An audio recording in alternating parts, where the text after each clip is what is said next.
Les recuerdo dos cosas. Primero, pues, activar las cámaras. Quien tenga inconvenientes me avisa, yo con mucho gusto reporto aquí el inconveniente.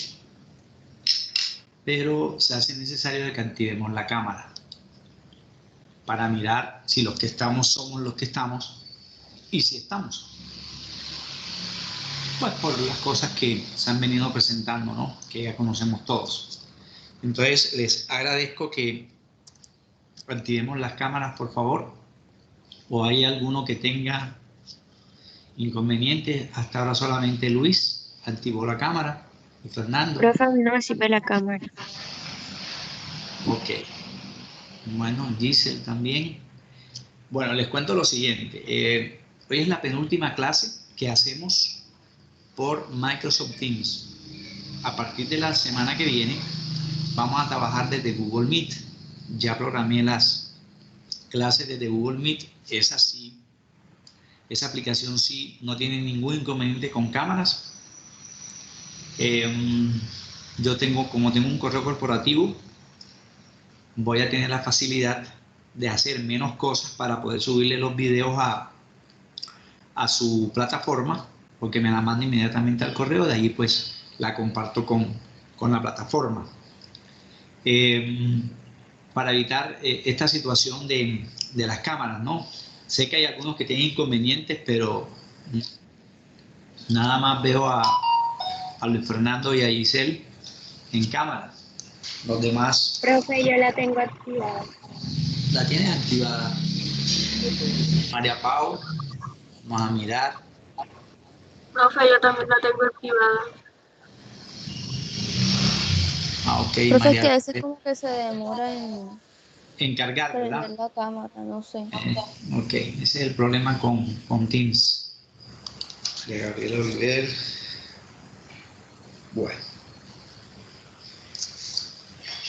Entonces yo les voy a solicitar un favorcito a alguno de ustedes. Una vez termine la clase o más luego, en la tarde, revisan desde su calendario a ver si les aparece asociada a la clase el icono de Google Meet y me mandan un mensajito, profe, si aparece o profe, no aparece, y yo verifico acá. Porque hasta ayer nos informaron de que Santillana asociaba a Teams y asoció a Google Meet como estrategias para trabajar. Incluso van a terminar asociando también a Zoom. Entonces allí el profe decide por cuál de las tres organiza su clase. Yo igual me siento cómodo con Teams, pero ahora, ¿sí? La primera semana un desastre total, pero bueno, ahí vamos. Bien, vamos a retomar entonces, como les decía en la presentación de la clase, vamos a retomar algunos aspectos básicos de equilibrio químico. Recuerdo que cuando estábamos trabajando esta tabla, Giselle me informó que no habían relacionado nunca esta fórmula, que cómo se convertía la energía en materia o materia en energía, ¿cierto? Entonces estuvimos hablando de la ecuación de uno de los referentes teóricos para explicar la teoría de la relatividad, que es la que tiene que ver en la conversión de energía en masa o viceversa. Recuerde que aquí yo puedo incluso despejar C cuadrado o puedo incluso despejar la masa.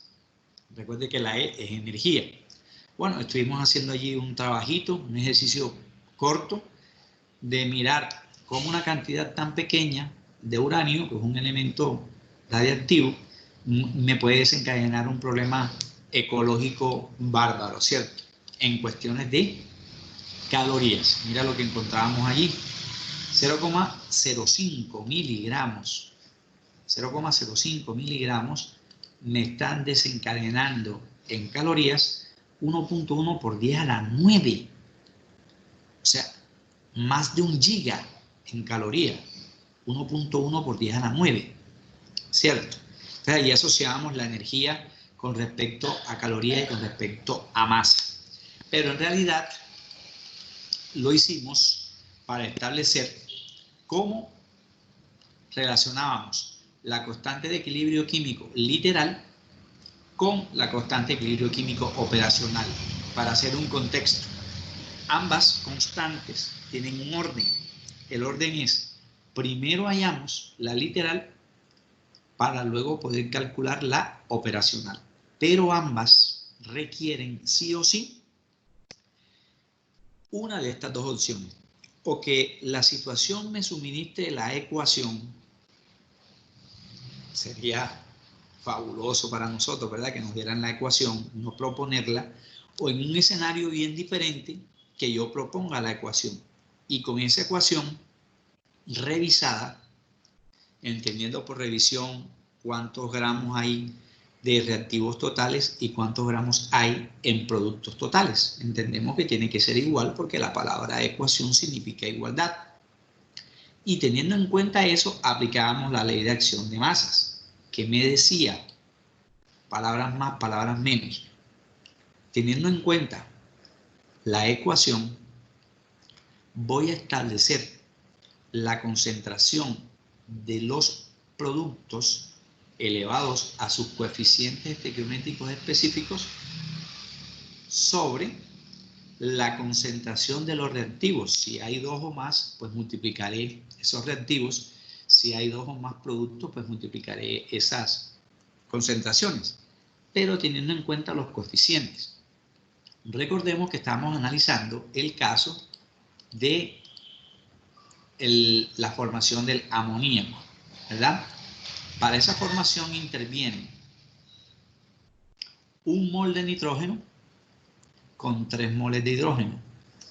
En equilibrio químico, que me puede establecer la ecuación un solo signo en doble vía o en doble sentido procesal, o las dos flechitas. Me van a formar 2 moles de amoníaco. ¿Cómo será esto de estar tan fríamente calculado que yo lo puedo hacer de dos maneras? O lo trabajo hallando los coeficientes, o lo trabajo hallando las masas totales, la que les comentaba ahorita. Lo hicimos de las dos maneras en las clases anteriores. De esas dos maneras, el nitrógeno tenía un valor de 14, ¿cierto? 14. Lo multiplicábamos por 2, me da un total de 28. El hidrógeno, a razón de masa atómica de 1, lo multiplicamos por 6 porque hay 3 moles. Eso me daría 6, más 28, 34 gramos totales en reactivos. Se tiene que presentar entonces 34 gramos totales en el producto. Y ya bien sea que lo hicimos. Nitrógeno 14, hidrógeno vale 1, pero como hay 3, entonces serían 3 más 14, 17. Por 2, 34. Entonces lo hallamos de dos maneras. Con los coeficientes es lo mismo que si lo llevo a masa a masa. Está bajando. Primer caso de estequiometría, cálculo masa a masa. O bien puede ser el segundo si trabajas mol de primero. ¿Por qué escribimos la palabra homogéneo? Estamos contextualizando. Homogéneo porque los estados físicos materiales de las 3 sustancias que participan en el proceso, van a escribir esa G bien, me disculpen un segundito, me indica que precisamente el estado físico material es exactamente el mismo. Si los 3 son gases, consideraremos el equilibrio como un equilibrio homogéneo. Proporción estequiométrica 1, 3, 2. De allí nos sale que el amoníaco, como es el único producto y que está antecedido por un coeficiente 2, se elevaría al cuadrado. El nitrógeno, que es el primer reactivo, aparece con coeficiente 1, el 1 no se escribe. Y el hidrógeno, que aparece como coeficiente 3, ese coeficiente pasa a ser el exponente en la constante de equilibrio, ¿verdad? Pero no podíamos hallar la operacional porque no sabíamos cuál era la concentración de este señor, ni de este señor. Por eso, consideramos trabajar en torno a esta tabla. En esta tabla observábamos varias cosas. Primero que me daban 4 variables: masa inicial, masa molecular, número de moles y concentración. No observo para nada la columna que haga referencia al volumen, y el volumen lo necesito para poder hallar la concentración. En este ejercicio, como no me dan volumen, asumimos que el volumen es 1. Procedimos a hallar la masa molecular. ¿El 28 de dónde sale? Pues el nitrógeno, que es 14, lo multiplicó por 2, me da 28. Recuerde usted que estas dos sustancias son los reactivos y que esta única sustancia es el producto. ¿Ven? El segundo reactivo es el hidrógeno. Como es masa de un mol de hidrógeno tiene 2 gramos. La masa del amoníaco me da 17, porque es un mol de amoníaco. El hidrógeno 14 y 3 hidrógenos me da 17. Con este valor podemos establecer el número de moles, que viene siendo la relación proporcional que hay entre la masa inicial con respecto a la masa molecular de cada sustancia. Dividíamos en ese momento 5 entre 28, me daba 0,2. 15 medios me da un total de 7,5. O 10 sobre 17 me va a dar un total de 0,6. En ese momento pensamos que como la concentración es directamente proporcional al número de moles, aquí la sustancia número 2 es la sustancia que más concentración tiene. Ahora, ¿por qué tiene más concentración? Porque aporta el mayor número de moles relativo. Ahora, ¿y por qué? Porque la misma tabla te lo está justificando, porque de las 3 sustancias en el proceso es la que menor masa molecular tiene. Es la que menor masa molecular tiene. Mira, perdón, vamos a utilizar otro color aquí. Es la que menor masa molecular tiene. Y como tiene menor masa molecular, debería tener mayor masa inicial, 15. Por lo tanto, si me llegasen a preguntar de estas 3 sustancias cuál es el solvente, pues yo debería decir sustancia número 2, porque la sustancia que más concentración, más número de moles posea, precisamente es la que permite la solubilidad de las demás, en ese caso el solvente. Y si me preguntaran, como conclusión, de las 3 sustancias, la única que está más diluida es A1, B2, C3, D1 y 2. Pues yo tendría que comparar número de moles. ¿Cuál de los dos es el más bajo? ¿Será 0,2 o será 0,6? Si tengo alguna dificultad matemática para establecer cuál de los dos números es menor, me voy a las masas iniciales, o bien sea a las masas moleculares. Quien menos masa molecular tenga de los dos que son solutos, me refiero al 1 y al 3, porque ya dijimos que el 2 era el solvente.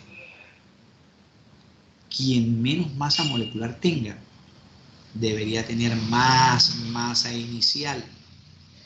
5 con respecto a 10, 10 es el duplo de 5, pero mira qué le pasa a su masa molecular, es menor. Por eso aportará, ¿qué? ¿Mayor o menor número de moles? Pues matemáticamente 0,6 es mayor que 0,2, ¿verdad? Entonces, entre el 1 y el 3, el 1 y el 3 son solutos, el 2 es el solvente. De allí podemos nosotros calcular las concentraciones. Como ya tenemos las concentraciones y tengo la expresión de la literal, paso a la operacional, reemplazando concentración, concentración y concentración. Que fue lo que no alcanzamos a hacer, porque claro que sí lo hicimos, profe. Léelo aquí. 0,6 al cuadrado sobre 0,2 por 7.5 al cubo. Como este dato tiene un exponente negativo, en ese momento dijimos que este proceso era dominado por la izquierda,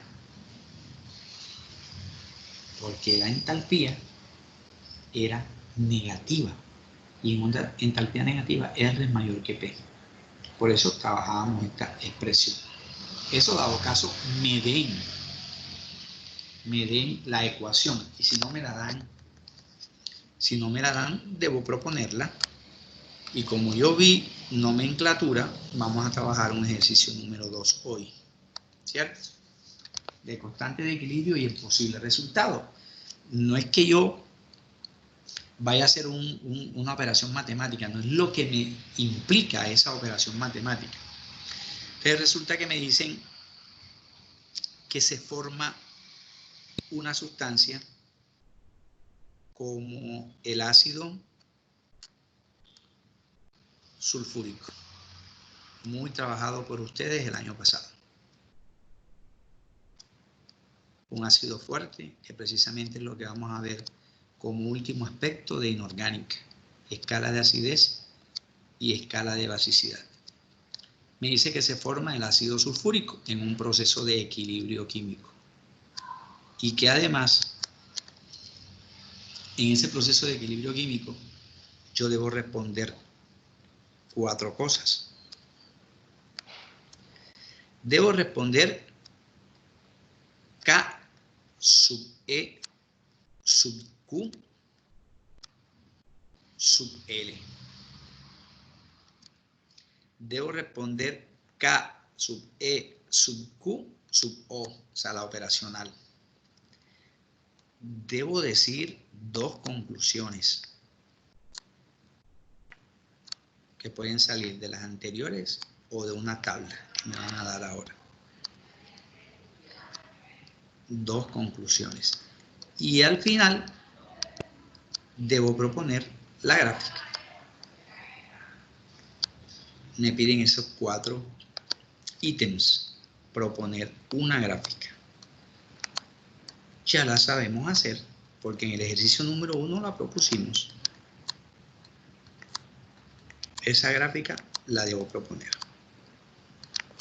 Listo, no me dan más nada. Me preguntan eso. Pero me dan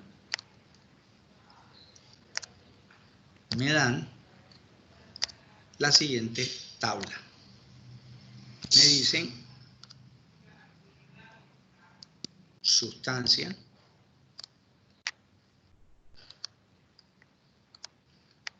ahora me hablan de volumen, ahora me hablan de número de moles, me hablan de masa inicial,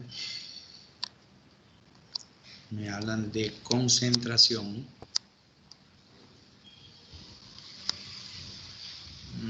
hablan de número de moles, perdón, ya lo dijimos, y me hablan de masa molecular.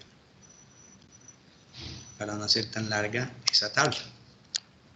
Sustancias, como es un ácido, grado 10, recordamos que un ácido oxácido fuerte, como este señor, como termina en ico, es un ácido oxácido. Y si es un ácido oxácido, tienen que participar 3 sustancias, sí o sí. Claro, porque el ácido es ternario, el ácido oxácido. 3 sustancias. Me dicen que de la sustancia 1 participa medio litro, 0,5. De la sustancia 2 me dicen que participa 1 litro. Y de la sustancia 3 me dicen que participa 0,8 litros. Ya este ejercicio me plantea una situación adicional que no habíamos contemplado para el número 1. Claro, porque el número 1 era un poquito más suave. Este igual, lo único que tengo que hacer aquí es un promedio y se acabó. Y eso lo vas a hacer en estadística. ¿Cierto? Muchísimas veces trabajamos promedios. Incluso en proceso de dilución trabajamos nosotros promedios. de la masa inicial de la sustancia 1, que todavía no sé cuál es, me dicen que hay 12 gramos. De la sustancia 1, me dicen que hay 15. Y de la sustancia 3, me dicen que hay 18. No me dan más nada. Me dan volúmenes relativos y me dan masas iniciales relativas. No me dan número de moles, ni me dan concentración, ni me dan masa molecular, ni mucho menos la ecuación. Profe, ¿cómo hago? Vamos a proponerla. ¿Y cómo propongo una ecuación? Basándome en el nombre. Entonces voy a la tabla periódica, bueno, para ahorrar tiempo. Voy a la tabla periódica y verifico que el azufre se escriba con el símbolo S, a pesar de que su nombre comienza por A, azufre. ¿Cierto? Hubo un señor que ya me respondió eso hace ratico, para aquellos casos en los cuales dos o más elementos comenzaran con la misma letra. Azufre, argón, antimonio. ¿Sí ve? ¿Qué hacíamos con esos elementos que comenzaban con la misma letra? Entonces nos fuimos a valorar la raíz en latín del elemento, ¿verdad? Sulfur, de ahí viene la palabra no te sulfures, cálmate, relájate. O aquí huele a azufre, cierro comillas, ¿verdad? Porque asumimos que el azufre huele horrible, feo, y en realidad es así, huele feísimo. Entonces asumimos que así debe oler el diablo, ¿verdad? Por eso un personaje que sabemos quién es utilizó esa expresión en plena ONU, ¿verdad? Aquí huele a azufre. Bueno, sulfúrico. Como todo ácido, no, igual me va a tocar usar una diapositiva nueva. Vamos a hacer un recorderis y esto me sirve para ácidos y bases que vienen de complemento. Recordemos, no importa. Todavía nos podemos dar ese lujo. Todo ácido inorgánico, oxácido, tiene dos posibles clasificaciones, dos criterios. Si podemos usar aquí el término taxonomía. Según la química, todo ácido inorgánico se puede trabajar según el número, la cantidad que tengan de hidrogenión, que es su grupo funcional, obviamente. Pero es correcto, válido y coherente que además de basarme en eso, que es meramente formular, sería mucho mejor si hablara desde el origen. Es más, el origen me puede albergar el primer criterio. Y en ese caso, según el número de hidrogeniones, me aparecen tres términos que ustedes trabajaron el año pasado. Número 1, si el ácido tiene un solo hidrogenión, me enseñaron que el prefijo mon o mono en sistemático es 1, ¿verdad? Y el hidrogenión en realidad es un protón porque pierde. Entonces hablaremos de que el ácido es monoprótico. Monoprótico. Ahorita con una fórmula recordamos eso. Pero el ácido puede tener dos H's. Si tiene dos H's,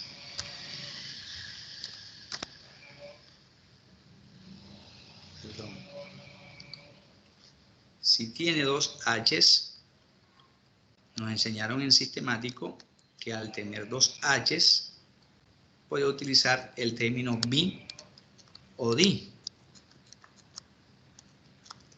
¿verdad? Di o bi. Entonces aquí utilizaremos la misma denominación. Di o biprótico. Pero existe un ácido importantísimo en biología que hace parte de nuestro ADN. Y ese ácido tiene 3 hidrogeniones. Entonces no es el único. Cuando tiene 3 o más hidrogeniones en la fórmula, a ese señor le llamamos poliprótico. Poliprótico.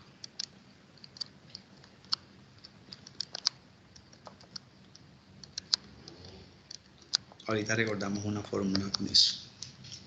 Según el origen, solo hay 2 opciones que ustedes también trabajaron el año pasado.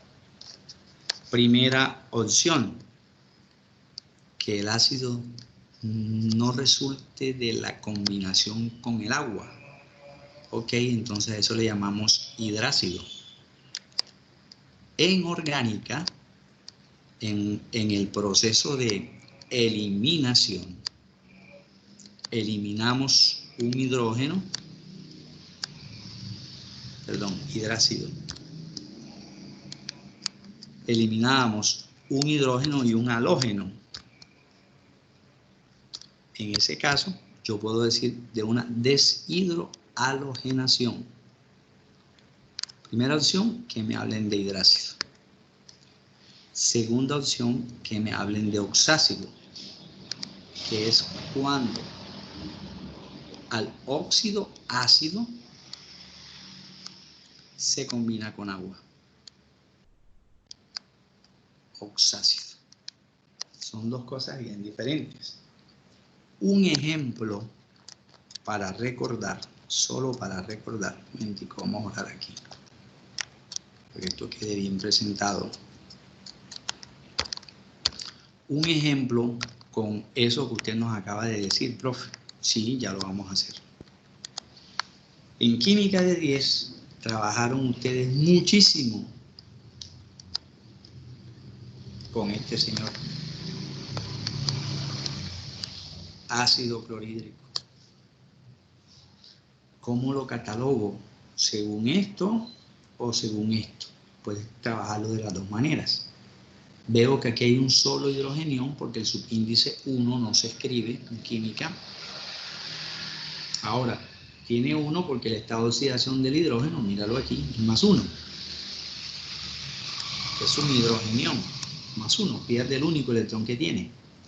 El cloro, como está en el grupo 7, al recibirlo queda cargado negativamente una vez. Más 1 menos 1 te da 0. Por eso esto es monoprótico. Pero también es hidrácido, porque es un ácido binario. Por eso en 10 te decían que los hidrácidos tenían esta expresión general, He, donde la H era hidrógeno y la E era no metal, que podían tener o no subíndices, pero era una estructura binaria. En cambio, cuando el cloro y el oxígeno se unían y a raíz de eso reaccionaban con el agua, me podían generar esta estructura, HClO4. Estado de oxidación del cloro allí diferentísimo a cómo trabaja aquí, pero igual sigue siendo monoprótico, sí, pero es oxácido porque es ternario. Aquí trabajará con más 7. Más 7 más 1, más 8, menos 2 por 4, menos 8. Un ejemplo de ácido diprótico.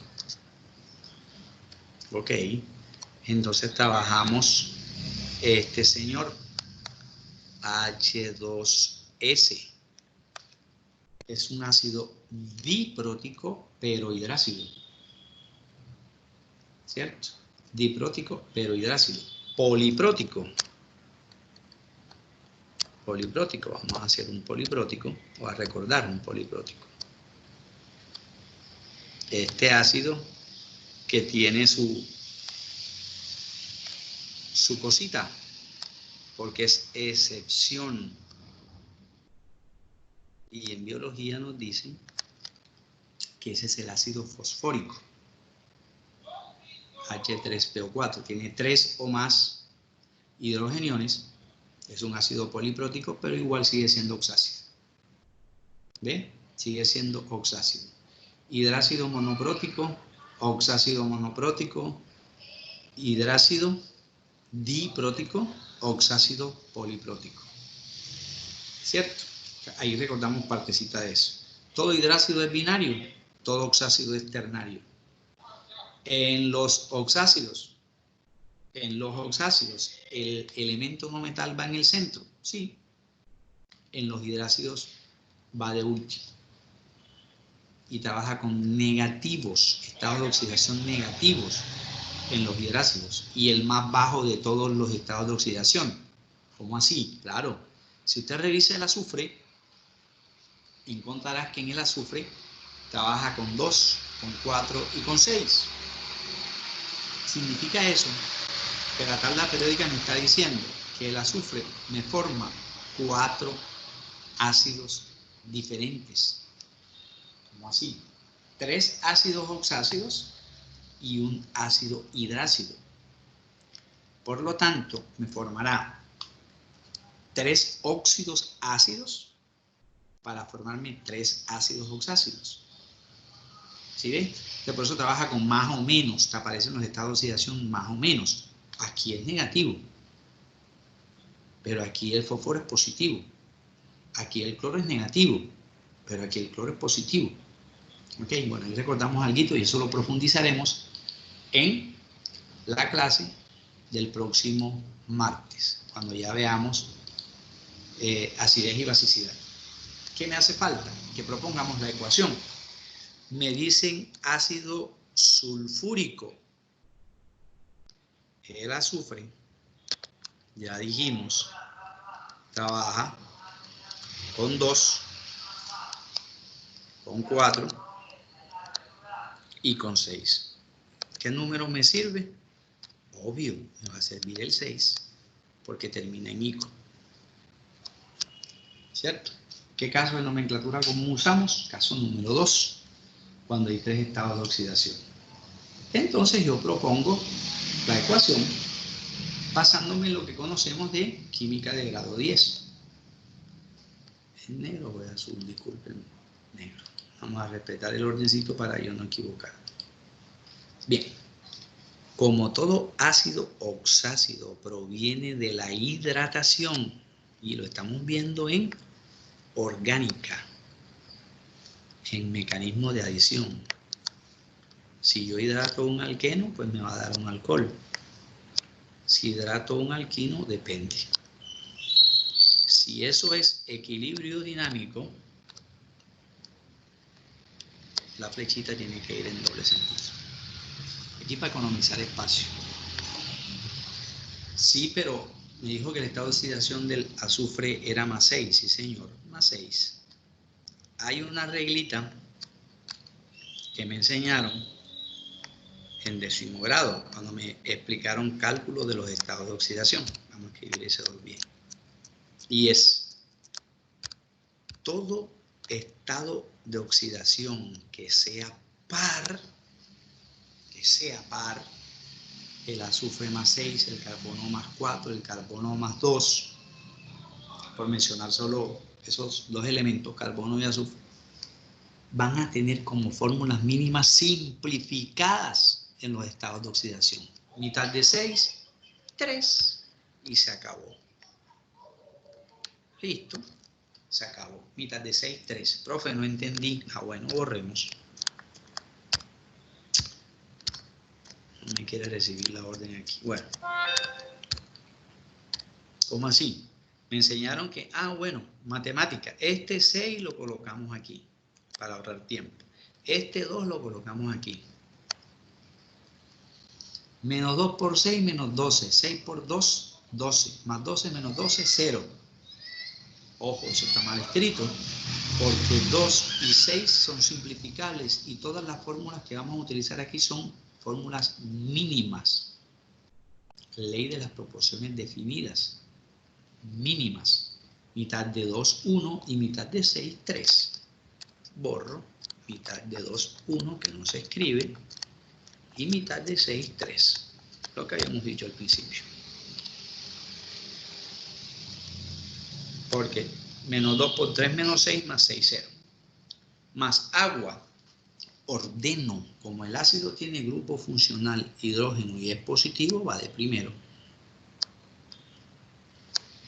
En los oxácidos, el no metal va en el centro.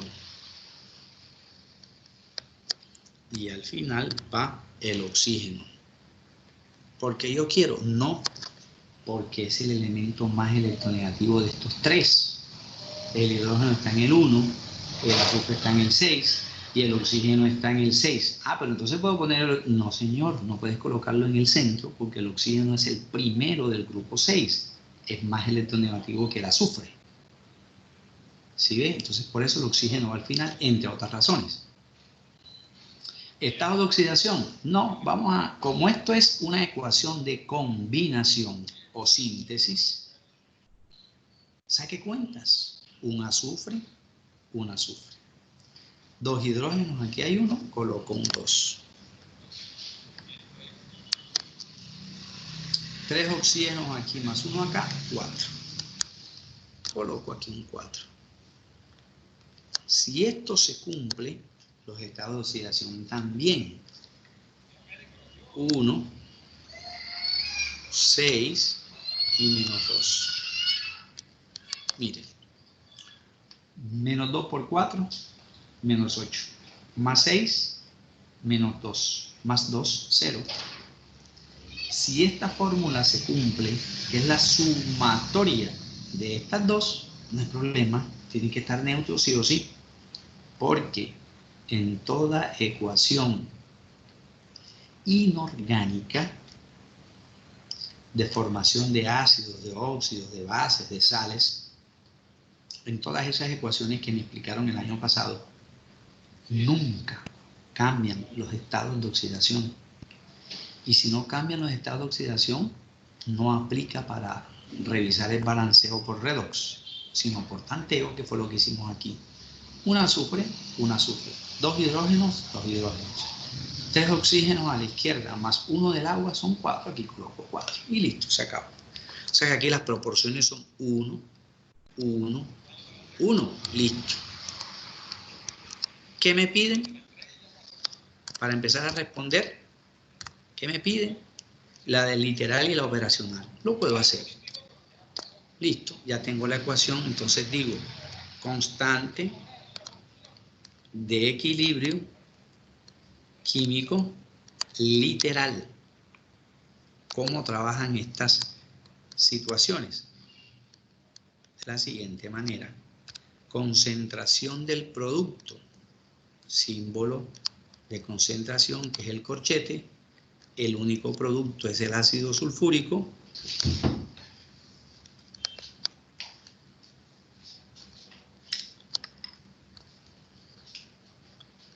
El coeficiente de ese compuesto es 1. El 1 no se escribe como coeficiente, ahí lo dejo indicado. Sobre concentración del primer reactivo, SO3.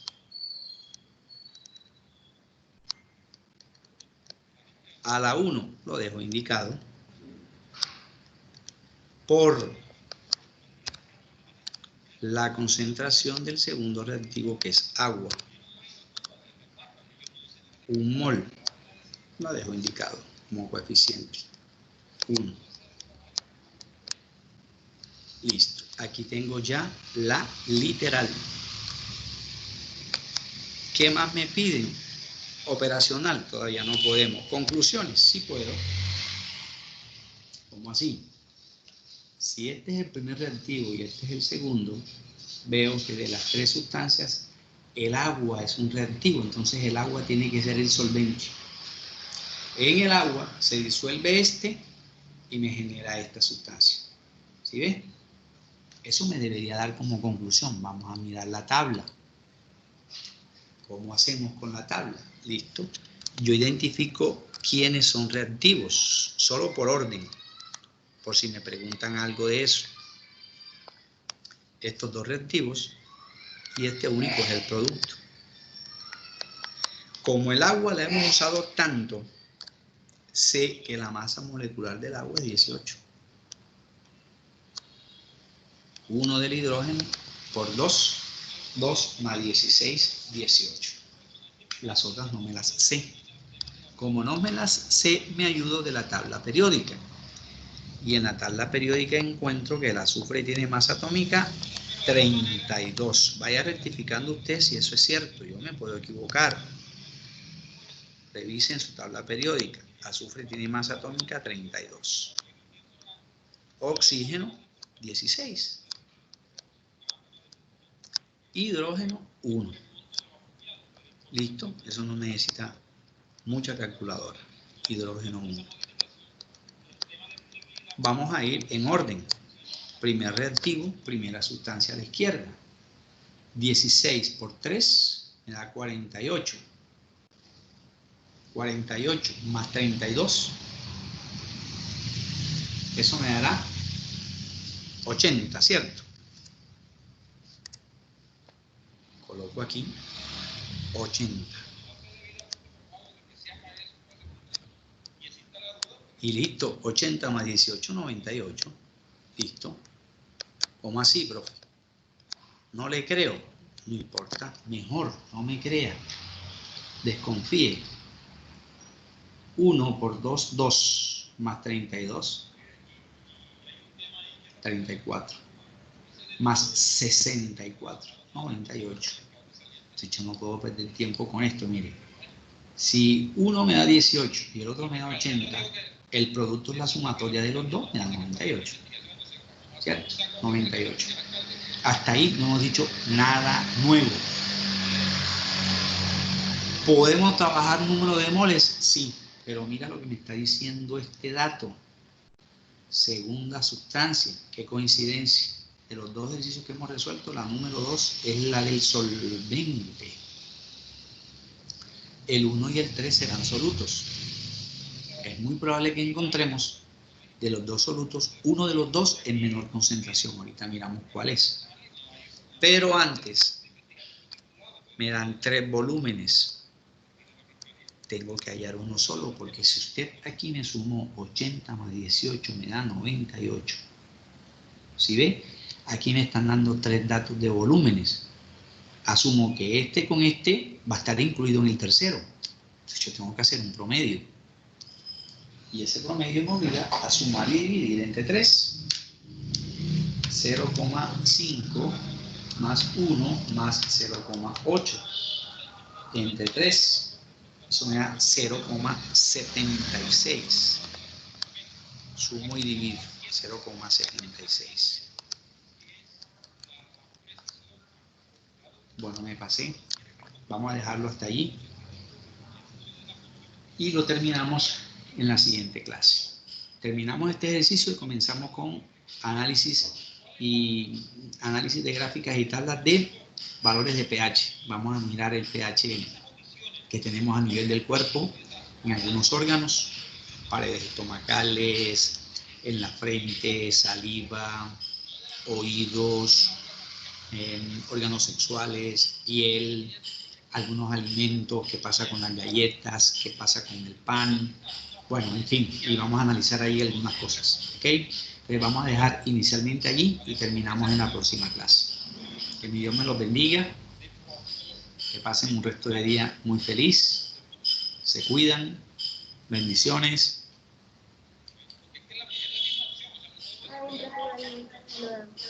Chao.